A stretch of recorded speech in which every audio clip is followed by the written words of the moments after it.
दक्षिण पूर्वी एशियाई देशों में शुमार वियतनाम अपनी समृद्ध संस्कृति, मनमोहक प्राकृतिक नजारों और जीवंत इतिहास के लिए जाना जाता है। ये 3 मेन क्षेत्रों में बटा हुआ है, नॉर्दर्न, सेंट्रल और सर्दर्न वियतनाम। इस देश में अनेकों शहर हैं और हर शहर की अपनी एक अलग पहचान है। कोई रहने के लिए अच्छा है तो कोई नाइट लाइफ के लिए, कोई अपनी सेफ्टी के लिए जाना जाता है तो कहीं की संस्कृति में बस खो जाने का दिल करता है। लेकिन आज हम वियतनाम के 6 सबसे बड़े शहरों की बात करने जा रहे हैं। ये न सिर्फ एरिया वाइज बड़े हैं बल्कि जनसंख्या और अर्थव्यवस्था के मामले में भी वियतनाम की रीढ़ है। पर वो शहर है कौन सा, सब बताएंगे। बस इस वीडियो में आखिर तक बने रहिए और चैनल पर नए हैं तो प्लीज सब्सक्राइब करके बेल आइकॉन प्रेस कर लीजिए। हनोई। जी हाँ दोस्तों, हनोई जिसे देश की राजधानी का ताज पहनाया गया है, ये वियतनाम का सबसे बड़ा, खास, आकर्षक और मस्त मौसम से भरा हुआ शहर है, जिसे कोई सोरिंग ड्रैगन कहता है तो कोई थांग लोंग और कोई कहता है city of the ascending dragon. लेकिन इन नामों के विपरीत हनोई वियतनाम का राजनीतिक और सांस्कृतिक केंद्र है, साथ ही एक बड़ा इकोनॉमिक सेंटर भी है, जिसके बिना वियतनाम के उत्तरी रीजन का खास महत्व नहीं है। इसे केंद्र शासित शहर के रूप में डिफाइन किया गया है, जिसका मैनेजमेंट सीधे सेंट्रल गवर्नमेंट करती है। हनोई दोस्तों रेड रिवर डेल्टा में स्थित है और इसकी सीमा पूर्व में बैक जुयांग, बैक निन, हंगयन जैसे प्रोविंस से लगती है, जबकि पश्चिम में हुआ बिन और फूट हो बाहें फैलाए बैठे हैं। दक्षिण में अगर हम कदम बढ़ाएं तो है नाम और हुआ बिन का कुछ हिस्सा है और उत्तर में थाई न्यूगियन विन फ्यूक की जमीन है। ये शहर 3,345 वर्ग किलोमीटर के साथ वियतनाम का बाय एरिया सबसे बड़ा शहर है, जिसमें 87,18,000 के लगभग लोगों का राजपाट चलता है। हनोई एक घनी आबादी वाला शहर है। यहाँ हर कदम पर 10 से 20 लोग तो आपसे हाई हेलो करने के लिए अवेलेबल होंगे ही। पॉपुलेशन के हिसाब से हनोई वियतनाम का दूसरा सबसे बड़ा शहर है। हनोई सरकारी और विदेशी संबंधों का एक महत्वपूर्ण केंद्र है और इसकी इकोनॉमी लगातार बढ़ने के साथ साथ डाइवर्स होती जा रही है। कहीं मैन्युफैक्चरिंग की बड़ी बड़ी यूनिट्स है तो कहीं इलेक्ट्रॉनिक्स, कार्स, मशीनरी और रोजमर्रा के सामान की बड़ी बड़ी फैक्ट्रियाँ। हनोई में IT क्षेत्र भी तेजी से ग्रो कर रहा है और इससे जुड़ने वाले युवाओं में भी बढ़ोतरी हो रही है। सॉफ्टवेयर कंपनियां और टेक स्टार्टअप्स गुजरे कुछ सालों में यहाँ अच्छे खासे नंबर्स में बढ़े हैं। हालांकि पारंपरिक शिल्प और कृषि आज भी पुरानी पीढ़ी को अपनी ओर आकर्षित करती है। राजधानी होने के नाते सभी ज्यादातर सरकारी कामकाज हनोई में ही होते हैं, इसलिए मेट्रो, नेशनल हाईवेज और छोटी मोटी सड़कें, बुनियादी ढांचों में आपको जरा भी कमी देखने को नहीं मिलेगी। हनोई दोस्तों अपनी पुरानी कॉलोनियल इमारतों,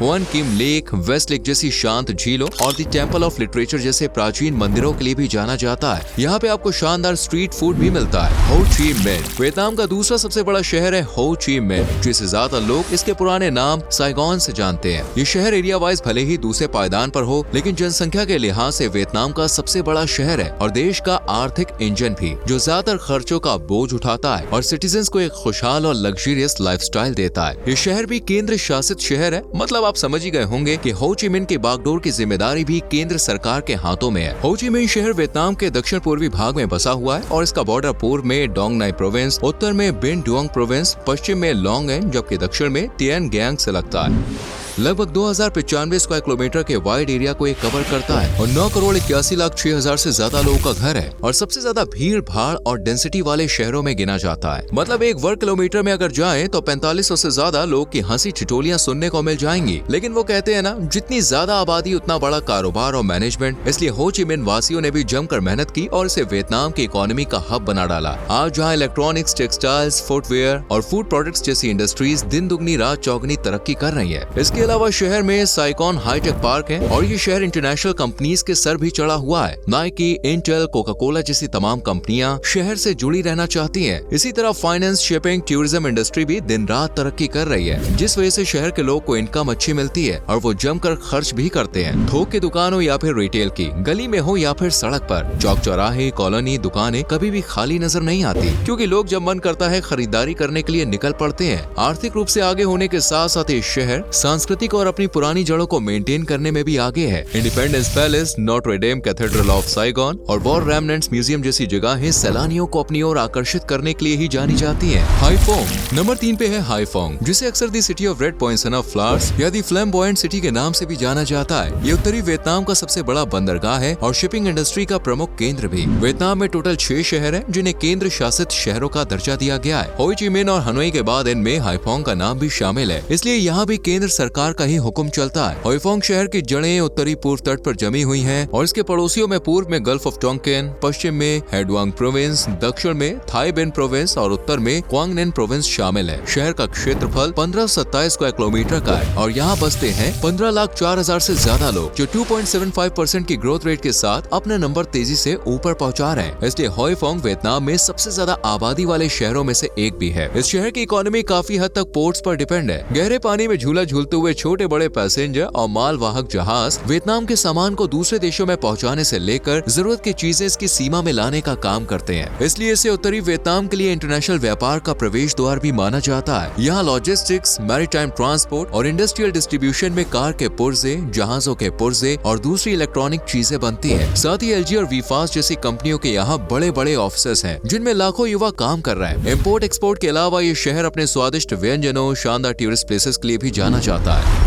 कैंथो। चलिए अब चलते हैं चौथे शहर के सफर पर, जिसे कैंथो कहते हैं। हाँ, वो बात अलग है कि कुछ लोग इसे टेओ डो भी कहते हैं। कैंथो को वियतनाम में धान का कटोरा भी कहा जाता है। शहर की उपजाऊ जमीन पर धान की फसलें ऐसी लहराती है जैसे मुस्कुराकर लोगों का स्वागत कर रही हो। ये शहर मेकोंग डेल्टा रीजन का सबसे बड़ा शहर है और इसका आर्थिक, सांस्कृतिक और वैज्ञानिक केंद्र भी। शहर की जड़ें सदियों से ही हाउ नदी पर फल फूल रही है, जो मेकोंग नदी की सब्सिडरी है। इस शहर की सीमा पूर्व में डोंग थाप और विन लोंग प्रोविंस से लगती है, जबकि पश्चिम में केन जियांग प्रोविंस है, दक्षिण में हाउ गियांग प्रोविंस है और उत्तर में एन जियांग प्रोविंस। कैंथो का टोटल क्षेत्रफल 1402 स्क्वायर किलोमीटर का है और यहाँ बसते हैं 20,07,000 से ज्यादा लोग, जिनका मजहब एक दूसरे से अलग है। संस्कृति, परंपरा, मान्यता और सोच भी अलग है, लेकिन भाईचारा ऑन टॉप है। शहर की इकोनॉमी का मुख्य आधार है समुद्री जीवन, जहाँ से मछलियों को पकड़ने का काम किया जाता है। इसके बाद व्यापार, सर्विसेज, शिक्षा और रिसर्च के मामले में तो भाई कैंथो का कोई कंपटीशन ही नहीं है। Can Tho university, Mekong delta development research institute, pre clinical research centres जैसे तमाम इंस्टीट्यूट्स और सेंटर्स हैं, जहां एक्सपर्ट्स दिन रात एक कर नई नई रिसर्चेस पर काम कर रहे हैं। दा नांग। यह है दा नांग हमारी लिस्ट का 5वां शहर, जिसे वियतनाम में रहने के लिए सबसे बेस्ट शहर माना जाता है। इसे भी सीधे केंद्र सरकार ही कंट्रोल करती है और यहाँ का लाइफस्टाइल, नाइट लाइफ और लोगों की आदत इतनी अच्छी है कि इसे वियतनाम में बेस्ट सिटी फॉर लिविंग का टैग भी दिया गया है। ये शहर वियतनाम का तेजी से विकास करता शहर भी है। इस शहर की सीमा उत्तर पश्चिम में थुआ थेन हुई, दक्षिण पश्चिम में क्वांग नैम प्रोविंस से लगती है, जबकि पूर्व में ईस्ट सी है। शहर का क्षेत्रफल महज 1285 स्क्वायर किलोमीटर का है और इस लिहाज से हमारी रैंकिंग में 5वें पायदान पर है। बात अगर दा नांग की आबादी की करें तो 12,86,000 लोग खुशी खुशी अपना जीवन गुजार रहे हैं। साथ ही 2.63% की ग्रोथ रेट के साथ तेजी से आबादी भी बढ़ा रहे हैं। हालांकि लोग कम बढ़े या ज्यादा, दा नांग पर कुछ खास फर्क नहीं पड़ेगा, क्योंकि उन्हें अच्छी जिंदगी देने के साथ साथ अच्छा रोजगार देने का इंतजाम भी इसने कर दिया है। टूरिज्म, इंफॉर्मेशन टेक्नोलॉजी और हाईली टेक्नोलॉजी से लेस इंडस्ट्रीज शहर की रग रग में समा रही है। यहाँ पर एक इंटरनेशनल एयरपोर्ट भी है, जिसे दा नांग इंटरनेशनल एयरपोर्ट कहते हैं। ये वियतनाम का तीसरा सबसे बिजी एयरपोर्ट है। इसके अलावा शहर के पास 2 मुख्य पोर्ट्स हैं, पहला तेन सा पोर्ट और दूसरा दा नांग पोर्ट। दोस्तों, शहर का सस्टेनेबल डेवलपमेंट और साफ सुथरा पर्यावरण, जीव जंतु और हरी भरी वादियाँ, पार्क, उद्यान, गार्डन इसे ऑर्गन फ्रेंडली सिटी बनाते हैं, जहाँ पे आप झरनों के पास मस्ती भी कर सकते हैं और गार्डन में शांत मौसम का लुत्फ भी उठा सकते हैं। बिएन होआ।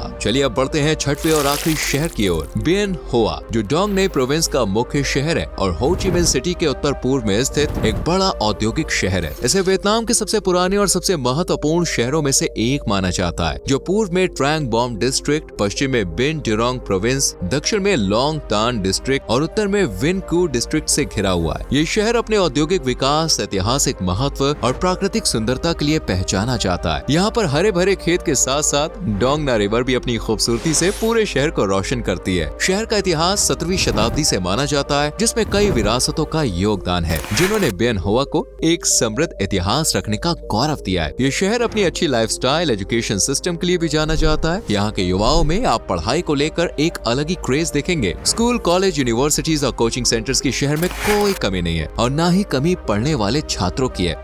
बिएन होआ का आर्थिक महत्व ज्यादातर खेती पर टिका हुआ है। तमाम तरह की फसलें यहाँ उगाई जाती हैं, जिनमें सब्जियां, फल फूल सब कुछ शामिल है। साथ ही से इंडस्ट्रियल हब बनाने की तैयारी भी चल रही है, जिसके लिए औद्योगिक पार्क बनाए जा रहे हैं। बिएन होआ 1, बिएन होआ 2 और अमाटा जैसे पार्क्स लंबे समय से चले आ रहे हैं और आगे भी इन्हें यूं ही जारी रखने की योजना है। बिएन होआ तेजी से शहरी बनता जा रहा है, क्योंकि ज्यादातर आबादी रोजगार और अच्छी जिंदगी की तलाश में ग्रामीण इलाकों को छोड़कर शहरी इलाकों की तरफ शिफ्ट हो रही है। वैसे अगर आप इस शहर में घूमना चाहते हैं तो डोंग नई प्रोविंशियल म्यूजियम सबसे खास जगह है, जहाँ पर आप शहर और इवन देश की संस्कृति को भी करीब से समझ सकते हैं। धार्मिक गतिविधियों से जुड़े लोग के लिए ट्रेन बियन टेम्पल ऑफ लिटरेचर सबसे अच्छी जगह है। ये मंदिर वियतनामी शिक्षा और संस्कृति का महत्वपूर्ण प्रतीक माना जाता है। इसके अलावा आप Bu Fong temple, mango garden resort जैसी जगहों पर भी घूम सकते हैं। साथ ही यहाँ की कमाल के डिशेस का स्वाद भी ले सकते हैं। अगर आप नॉन वेजिटेरियन हैं फिर तो बॉस ये शहर आपके तन मन में बस जाने वाला है। फिलहाल आज के लिए इतना ही। आपको इनमें से कौन सा शहर सबसे अच्छा लगा कमेंट में जरूर बताएं। वीडियो को लाइक और शेयर करें और चैनल को सब्सक्राइब करके बेल आइकॉन प्रेस करें, जिससे आने वाली इन्फॉर्मेटिव और इंटरेस्टिंग वीडियोस मिस ना हो। अभी के लिए बाय बाय।